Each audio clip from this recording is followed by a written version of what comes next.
আসসালামু আলাইকুম সবাইকে। আশা করি আপনারা সবাই ভালো আছেন। এখানে দেখতেই পাচ্ছেন আমি লইটা মাছ নিয়ে নিয়েছি।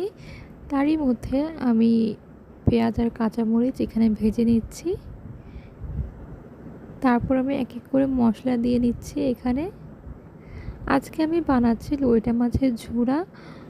অনেকেই বলতে পারেন এটা ভর্তা। অনেকে আছে লইটা মাছ ভুনা বা ভাজা খেতে পারেন না, তারা এভাবে করে বানিয়ে খেতে পারেন, অনেক ভালো লাগে। এখানে আমি এক এক করে মশলা দিয়ে নিচ্ছি, আপনারা দেখতেই পাচ্ছেন। আগে আমি ওই মাছটা খাইতাম না, কিন্তু এখন এভাবে করে রান্না করার পরে আমার খুবই ভালো লাগে।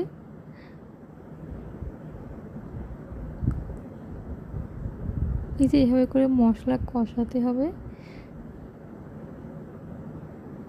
তারপর এই যে মাছটি ভালো মতো ধুয়ে এই যে মাছটা এক এক করে দিয়ে নিতে হবে এভাবে করে। মশলার সাথে বেশ কিছুক্ষণ কষাতে হবে।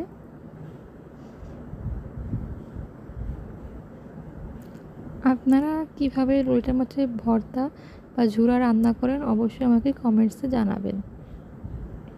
আমি তো এই যে এভাবে করে মশলা কষিয়ে তারপর অল্প অল্প করে নাড়তে নাড়তে এটা আর কি ভাজা ভাজা করে ফেলি।